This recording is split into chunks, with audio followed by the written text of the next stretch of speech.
নবীর জিহ্বা মোবারক যখন বেশি পরিমাণে শুকায়া যাইতো, আমি নবী মুখের ভিতরে পাথর ঢুকায়া রাখতাম।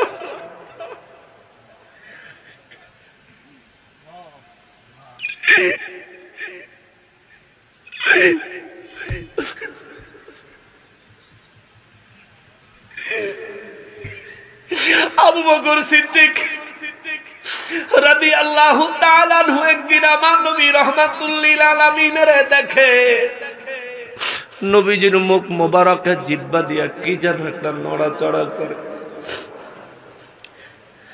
আবু বকর রাদিয়াল্লাহু তাআলা আনহু কয়, নবী গো, ও রাহমাতুল লিল আলামিন,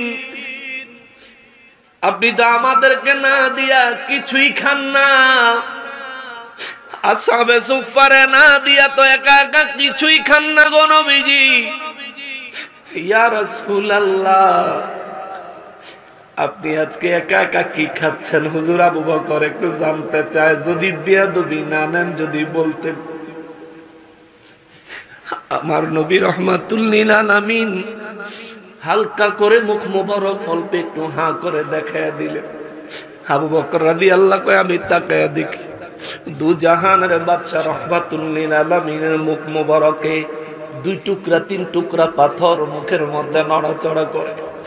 আমি দুই চোখের পানি ছাইরা দিয়া জিগাইলাম, নবী গো,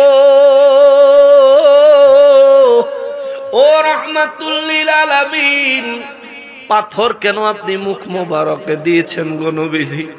আমার নবী কয়, আবু বকর রে, 3 দিন হইছে কিছু খাই না রে আবু বকর, এটা কিছু নাই, জিহ্বাটাও বারবার শুকায়া যায়।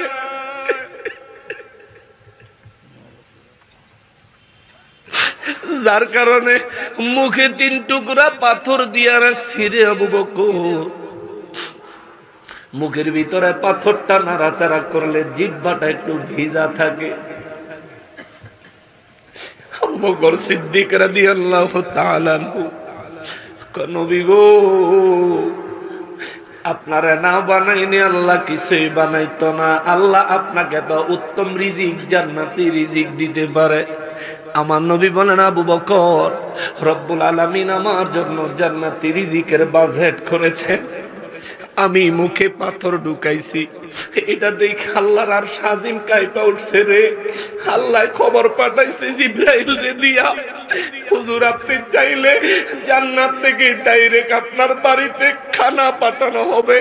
আমার নবী কয়, আল্লাহ, জিবরাইল রে, আমার আল্লাহ রে কয়ো আমি আল্লাহর দোস্ত দেখা আমার জন্য জান্নাত থেকে খানা পাঠাইবো। আমার আল্লাহ শুধু আমার জন্য খানা পাঠাইবো, আমার গুনাহগার উম্মতের জন্য কি দিত না? লীল আলামিন বলেন, হাশরের ময়দানে আমি নবীজির 3টা ঠিকানা থাকবে। এই কথাটা হযরতে আনাস রাদিয়াল্লাহু তাআলা আনহু বলেন, আমার নবী রাহমাতুল লিল আলামিনকে আমি জিজ্ঞেস করলাম, নবী গো, আমি বড় গুনাহগার গো নবী, আমি বড় গুনাহগার, অথচ 10 বছর নবীর খেদমত করেছি, 10 বছর রাহমাতুল লিল আলামিনের খেদমত করে জীবনটা পার করে দিয়েছি। নবীজির ওই সাহাবী কয়, নবী গো, আমি বড় গুনাহগার, ইয়া রাসূলুল্লাহ, আমার বড় চিন্তা হয়, নবী গো, আমার বড় ভয় হয়। আমার নবী বলেন, আনাস, কেন তোমার ভয় হয়? আনাস রাদিয়াল্লাহু তাআলা আনহু বলেন, নবী গো, ওই হাসরের দিনের কথা মনে পড়লে আমার বড় ভয় হয়। নবী বলেন, কেমন ভয় হয়? হুজুর, সেদিন আল্লাহ হয়ে যাবেন কাহার, বড় কঠিন হয়ে যাবে মালিক।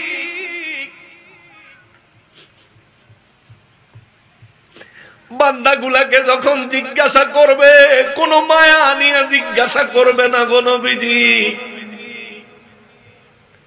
তার মধ্যে আপনি নবী বলেছেন, আল্লাহ যদি কাউরে পাকড়াও করে তার আর বাঁচার কোনো উপায় থাকতো না।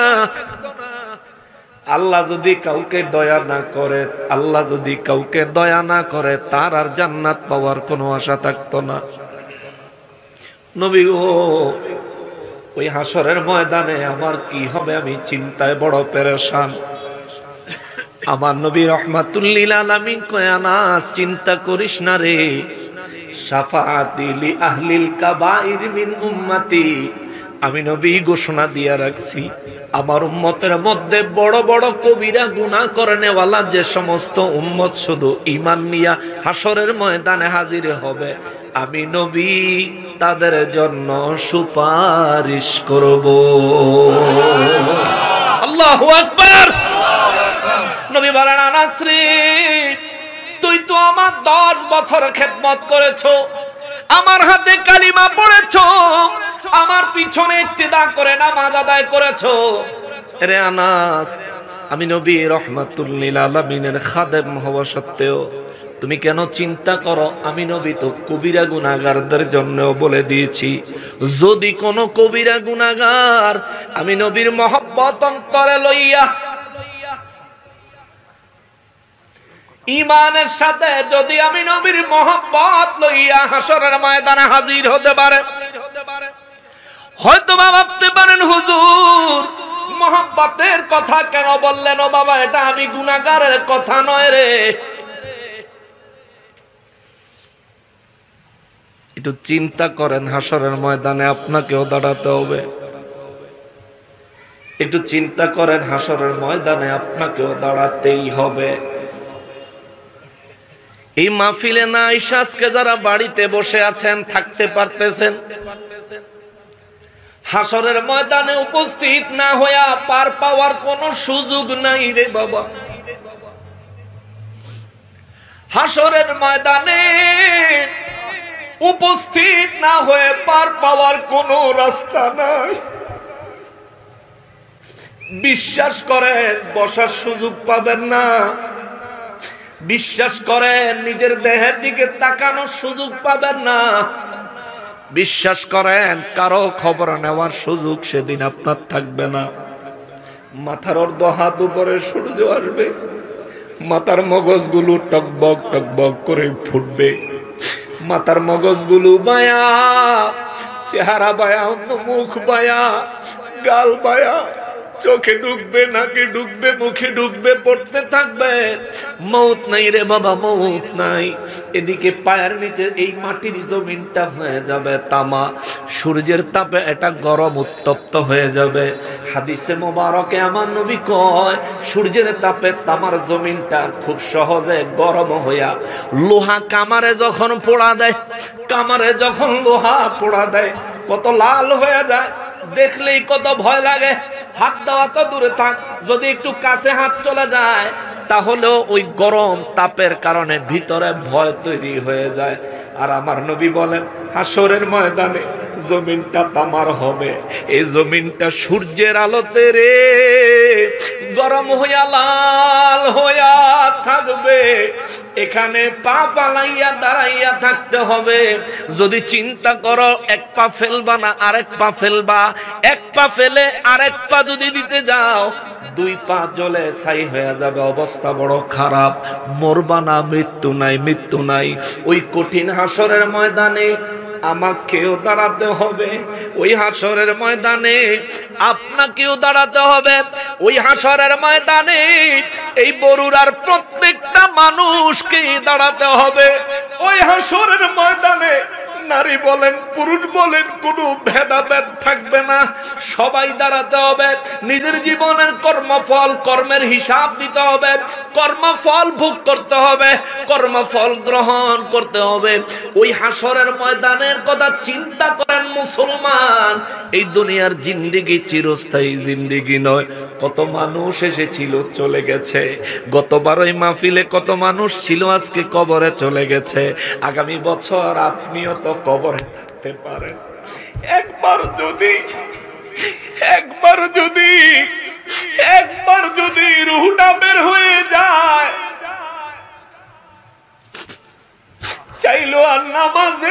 দাঁড়াইতে পারবেন না। একবার যদি রূহটা বের হয়ে যায় চাইলো আর নবীর শানে দুরূদ ও সালাম পড়তে পারবেন না। একবার যদি রূহটা বের হয়ে যায় চাইলেও আল্লাহর দরবারে তওবা করতে পারবেন না। যদি রূহটা বের হয়ে যায় নিজের জীবনের সমস্ত সম্পদগুলো দান করে দিতে চাইলেও পারবেন না, পারবেন না, পারবেন না। আপনি অকেজ হয়ে গেছেন, আপনি বিকল হয়ে গেছেন, চলার কোনো ক্ষমতা থাকবে না। আমার নবী রহমাতুল লিল আলামিনের হযরত আনাস রাদিয়াল্লাহু তাআলা আনহু বলেন, নবী গো ওই হাসরের ময়দানের বড় ভয় করি গো নবীজি, হাসরের ময়দানের বড় ভয় করি। এই জন্য আমি চিন্তা করি আমি আনাস যদি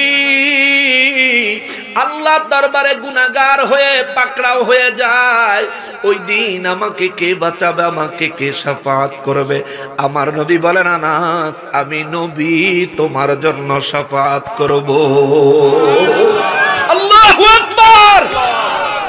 আর আফসোস লাগে রে মুসলমান, আমার এই বাংলাদেশে মসজিদের খতিব সাহেব কয় নবী সুপারিশ করতে পারবে না। আমাদের এদেশে বলে, অথচ হযরত আনাস রাদিয়াল্লাহু তাআলা আনহু বলেন, নবী গো কে আমাকে সুপারিশ করবে? নবী বলেন, আনা ফাইলুন, আমি করব। আল্লাহু আকবার। আনাস রাদিয়াল্লাহু তাআলা আনহু কৌশলে নবীকে জিজ্ঞেস করলেন। হয়তোবা ভাবতে পারেন হুজুর দুরূদ শরীফের থেকে এই হাদিসে মোবারকে চলে গেলেন কেন? কারণ আছে। নবী বলেন, হাসরের ময়দানে আমি নবী তিনটা ঘাঁটি থাকবে। আনাস রাদিয়াল্লাহু তাআলা আনহু বলেন, নবী গো আপনি যদি আমার সুপারিশ করেন ইয়া রাসূলুল্লাহ তাইলে আমি আনাসের আর কোনো চিন্তা নাই, টেনশন নাই। তবে জানতে চাই গো নবীজি হাসরের ময়দানটা হবে বিশাল বিশাল। মাথার অর্ধ হাত উপরে যখন সূর্য থাকবে ডানে বামে তাকানোর মতো সুযোগ থাকবে না গো নবীজি। আদম নবী থেকে আরম্ভ করে 120 কাতারের সমস্ত মানুষগুলি দাঁড়াইয়া যাবে। 80 কাতার আপনি নবী রহমাতুল লিল আলামিনের উম্মত হবে। ওই 80 কাতারের ভিতরে আমি আনাস থাকবো। হুজুর এত মানুষের ভিড়ে এত বিশাল বড় ময়দানে আপনি নবীকে আমি কোন জায়গায় খুঁজে পাবো আমি যখন বিপদে পড়ে যাব? আল্লাহ যখন আমারে ধরে কই আনাস হিসাব দে, আরে আনাস হিসাব দে রে, হিসাব দে। রব্বুল আলামিন যখন আমার কাছে হিসাব চাইবেন, হুজুর আমার মতো নালায়েক আমি তো আল্লাহর কাছে হিসাব দেওয়ার কোন যোগ্যতা রাখি না গো নবীজি। ওই মুসিবতের সময় আপনার সুপারিশের জন্য আমি আপনাকে কোথায় পাবো? আমার নবী বলেন, আনাস রে তুমি যখন ওই মুসিবতে পইড়া যাইবা দেরি কইরো না, দৌড়াইয়া মিজানের কাছে চইলা যাইবা। ওখানে গেলে প্রথমে আমি নবীকে পায়া যাইবা। আল্লাহু আকবার। নবী বলেন, সর্বপ্রথম আমার ঠিকানা হলো মিজান। আনাস রাদিয়াল্লাহু তাআলা আনহু বলেন, নবী গো ওই হাসরের ময়দানে মিজানের কাছে আপনি কি করবেন গো নবীজি? আমার নবী দুই চক্ষু মুবারকের পানি মুবারক জর্জর করে ছেড়ে দিয়া কয়, আনাস রে আমি মিজানের কাছে দাঁড়ায় থাকবো এতিমের মতো, তাকায় থাকবো মিজানের পাল্লার দিকে। যখনই আমার উম্মত ধরে আনবে, আমার উম্মতের নেক এবং গুনাহগুলি যখন পাল্লায় উঠাইয়া দিবে, আমি নবী তাকায়া থাকবো। যখনই আমার উম্মতের গুনাহ বেশি হইয়া যাবে, যখনই আমার উম্মতের নেক কম হইয়া যাবে, আমি নবী রব্বুল ইজ্জতের কুদরতের কদমে সেজদা লাগাইয়া দিব। ও আমার মালিক, আমার উম্মতের গুনাহ বেশি হয়ে গেছে, কিন্তু আমার উম্মত মাফ করে দেন। আল্লাহু আকবার। নবী বলেন, আনাস রে আল্লাহর কাছে সুপারিশ করব, আল্লাহ তারা মাফ করে দিবে। আরেকজন আসবে, এই ব্যক্তিকে নেক এবং গুনাহের ওজন দেওয়ার পরে তার গুনার পরিমাণ এত বেশি হবে রে, ফেরেশতারা তাকে ধরে জাহান্নামের দিকে নিয়ে যাবে। আদম নবী দেখবে আমার উম্মতের গলায় জাহান্নামের আগুনে জিঞ্জির লাগায়া টানতে টানতে জাহান্নামের দিকে নিয়ে যায়। আদম নবী দেখে আমার ডাক দিবে, ইয়া আহমাদু ইয়া আহমাদু ইয়া আহমাদু, আল্লাহু আকবার। আল্লামা ইউসুফ নবহানী রহমাতুল্লাহি আলাইহি জাওয়াহিরুল বিহার কিতাবে ঘটনাটা উল্লেখ করছেন। আনাস রাদিয়াল্লাহু তাআলা আনহু বলেন, আমার নবী রাহমাতুল লিল আলামিন বলেন, আদম নবী যখন ইয়া আহমাদু বলে ডাক দিবেন, আমার নবী সিজদা মুবারক থেকে মাথা মুবারক তুলে বলবেন, লাব্বাইক ইয়া আদম শফিউল্লাহ, ও আদম শফিউল্লাহ, আমি উপস্থিত, বলুন আমাকে কেন স্মরণ করেছেন? আদম নবী বলবেন, এই মাত্র দেখলাম আপনার একটা উম্মতের গলায় জিঞ্জির লাগায়া গ্রেফতার করে ফেরেশতারা টানতে টানতে জাহান্নামের দিকে নিয়ে যাচ্ছে। আমার নবী রাহমাতুল লিল আলামিন শোনা মাত্র, আহারে বাচ্চাওয়ালা মুরগির বাচ্চা চিলে ছো মারলে মুরগি যেমন চিলের পিছে উড়াল দেয়, আগুনে পড়বে না গর্তে পড়বে না পুকুরে পড়বে, মুরগি চিন্তা করে না। আমার নবী রাহমাতুল লিল আলামিন কয়, আনাস রে, আদম নবীর জবানে আমি নবী কথাটা শোনা মাত্র একটা দৌড় দিব রে। আমার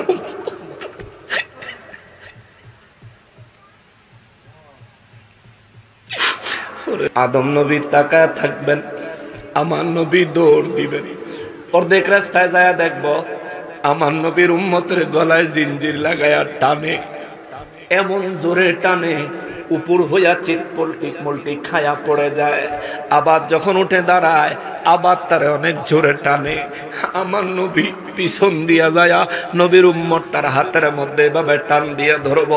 এবার ফেরেশতারা যতই আমার নবীর এই পাগল উম্মতের ফেরেশতারা শিকল ধরে যতই টানবে, আমার নবীর উম্মত তো আর সামনে যায় না, কারণ পিছনে ধরে আছে রহমাতুল লিল আলামিন। সুবহানাল্লাহ। পিছন দিকে ফেরেশতারা তাকায়া দেখবে আমার নবী ধরে রাখছেন। ফেরেশতারা বলবেন, ইয়া রাসূলুল্লাহ, আরশে আজিমের নিচে সিজদায় আপনি নবীকে আমরা দেখে আসলাম, অথচ সেখান থেকে এই জায়গায় কি ব্যাপার নবী? আমার নবী বলেন, তোমরা এই লোকটারে কোথায় নিয়ে যাও? ফেরেশতারা বলেন, নবী গো, নবী তারা জাহান্নামের দিকে নিয়ে যাই। আমার নবী বলবেন, তারে তোমরা চিনোনি? ফেরেশতারা বলবে, হুজুর আমরা চিনি। বলো সে কে? নবী গো, এটা আপনার উম্মত। আমার নবী দুই চক্ষু মোবারকের পানি মোবারক ছাইরা দিয়া কইব, ফেরেশতারা রে, তোরা জানার পরেও আমার উম্মতটারে এইভাবে টানতে টানতে জাহান্নামে নিয়ে যাও, তোমরা একবারও কি আমার কথা মনে পড়লো না? ফেরেশতারা কইব, হুজুর আমাদের বেয়াদবি নিবেন না, এই লোকটার নেক আমল কম হয়েছে, গুনার পরিমাণ বেশি হয়েছে। আল্লাহ আমাদেরকে নির্দেশ দিয়েছেন, যারা গুনাহগার, যাদের গুনার পরিমাণ বেশি হবে তাদেরকে যেন জাহান্নামের দিকে নিয়ে যায়, যাদের নেকের পরিমাণ বেশি হবে তাদেরকে যেন জান্নাতের পথে নিয়ে যায়।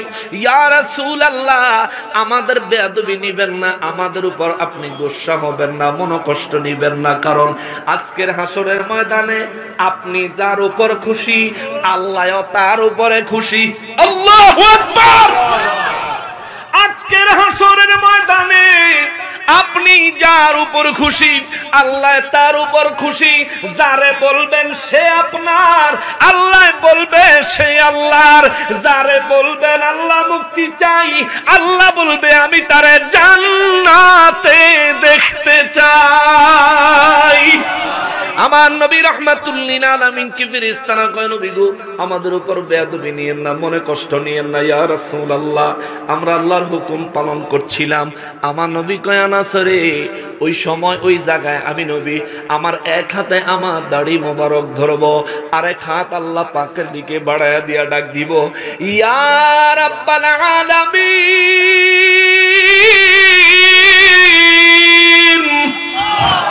আমি আমি আমার রবকে ডাক দিয়া বলবো, মালিক আপনি ওয়াদা দিয়েছেন আমি নবী রাহমাতুল লিল আলামিনকে কখনোই অপমান করবেন না, হাসরের ময়দানে অপমান করবেন না।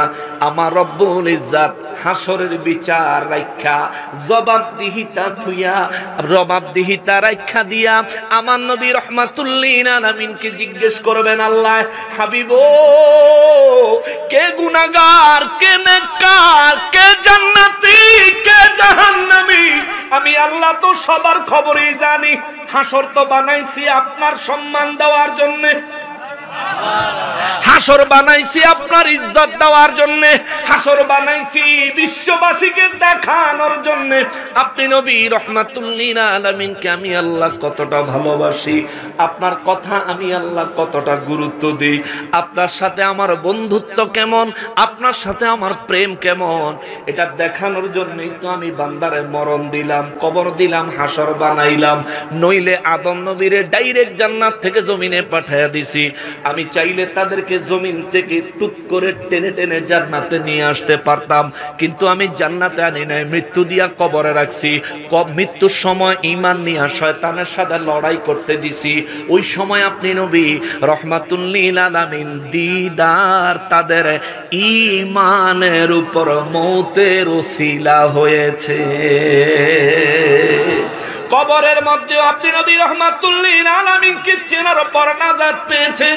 হাসরের ময়দানেও আপনার শাফাআত যারা পাবে তারাই মুক্তি পাবে, অন্যরার উপায় নাই, উপায় নাই, উপায় নাই গো নবীজি। তবু আপনি নবী কোন জায়গায় নিজেকে অপমানিত বোধ করলেন? আমার নবী বলবে, আল্লাহ আমার উম্মত আমাকে না বলে, আমাকে না দেখাইয়া আমার উম্মতটারে ফেরেশতারা জাহান্নামের দিকে নিয়ে যায়। আমার উম্মত নেওয়ার আগে আমারে যদি আল্লাহ একটু দেখাইতেন তাইলে আমি নবী বড় খুশি হইতাম। আল্লাহ বলবেন, হুজুর আপনি কি চান? আমার নবী বলবেন, আল্লাহ ফেরেশতারা বলল আমার উম্মতের গুনাহ বেলে বেশি হইছে, আমার উম্মতের নেক বেলে কম হইছে। এটা আমি নবীর মোহাব্বতে দুরূদ পড়নেওয়ালা উম্মত।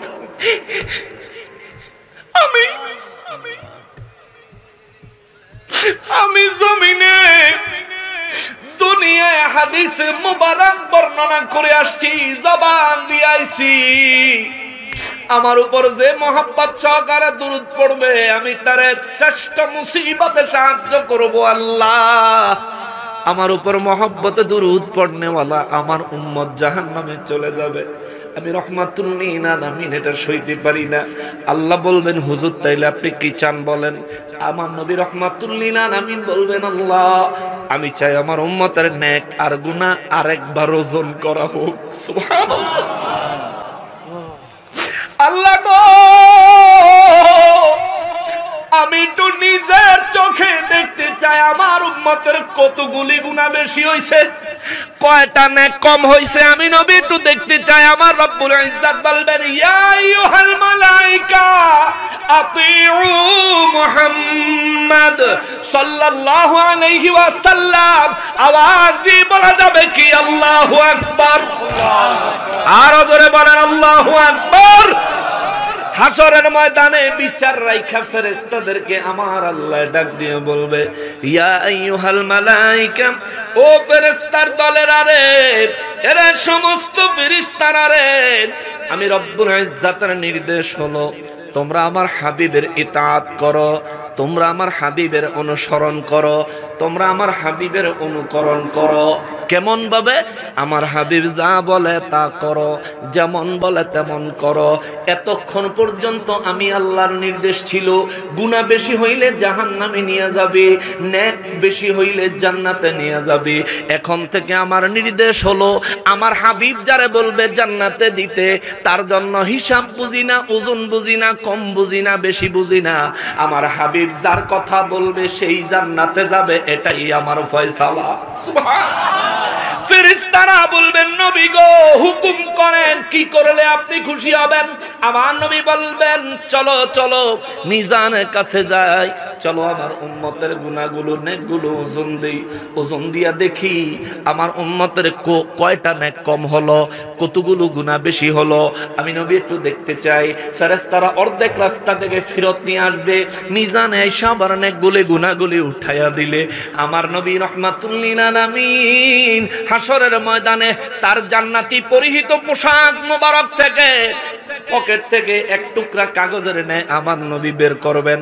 বের করে আমার নবীর এই পাগল উম্মতের নেকের পাল্লায় রাইখা দিলে রে, তার সারা জীবনের গুনাহের চাইতেও নেকের ওজন ভারী হয়ে যাবে। আল্লাহু আকবার।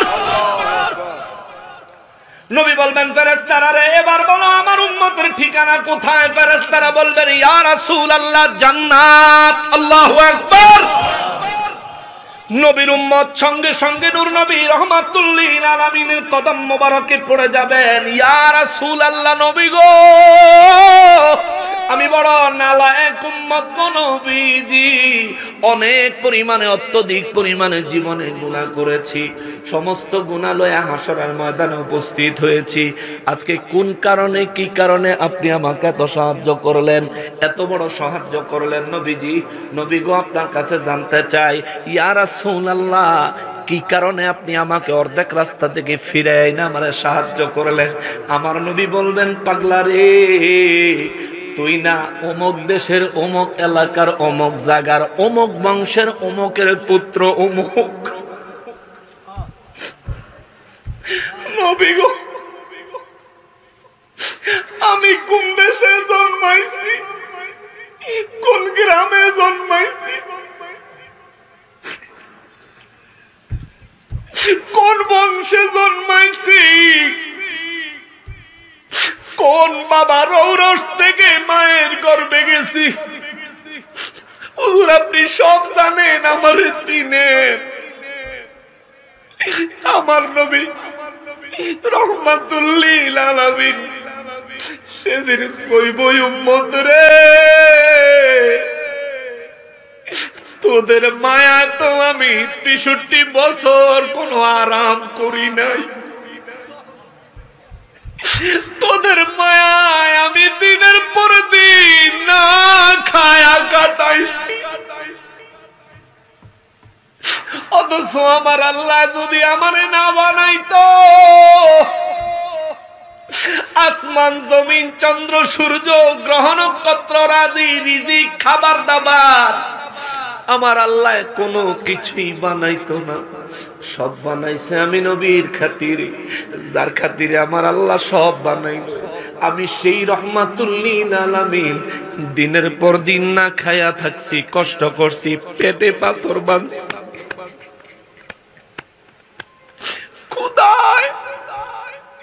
ক্ষুধার কারণে আমি নবীর জিহ্বা মোবারক যখন বেশি পরিমাণে শুকায়া যাইতো, আমি নবী মুখের ভিতরে পাথর ঢুকায়া রাখতাম।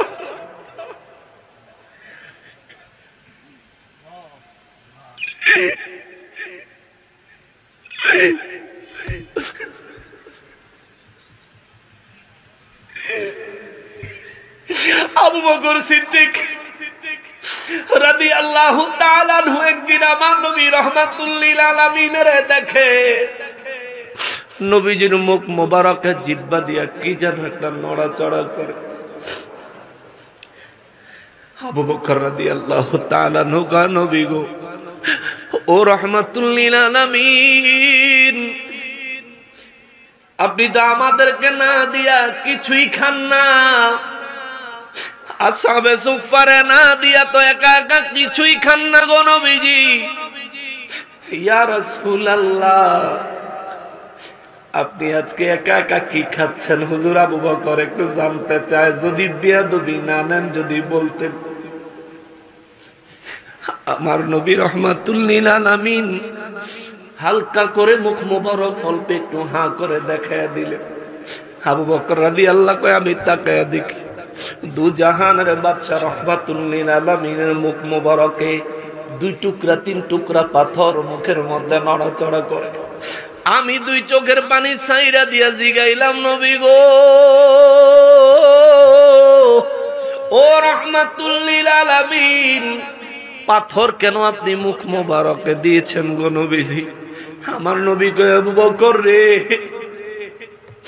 3 দিন হইছে কিছু খাই না রে আবু বকর, এটা কিছু নাই, জিহ্বাটাও বারবার শুকায়া যায়।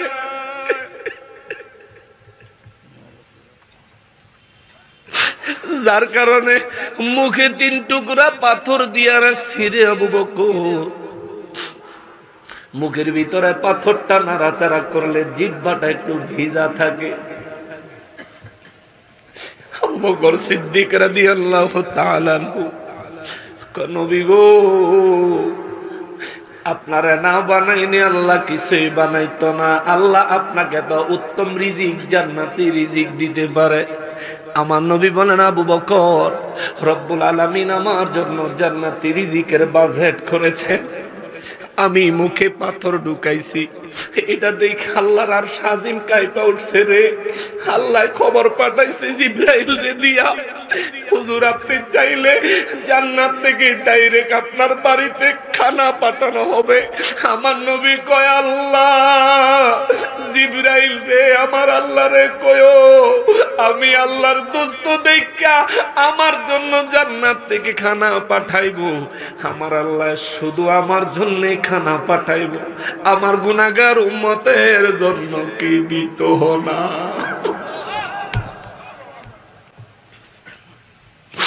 আমার গুনাহগার উম্মতের যদি আল্লাহ জান্নাত থেকে ডাইরেক্ট খানা খাওয়াইতে পারে তাইলে আল্লাহরে কয়ো আমার জন্যও যেন খানা পাঠায়।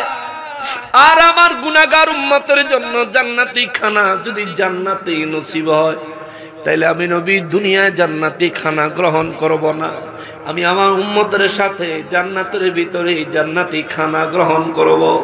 এ জিবরাইল যাও যাও যাও রব্বুল ইজ্জাতকে বলো রব্বুল আলামিন যে প্রস্তাব আমাকে দিয়েছেন আমি প্রস্তাব কবুল করেছি।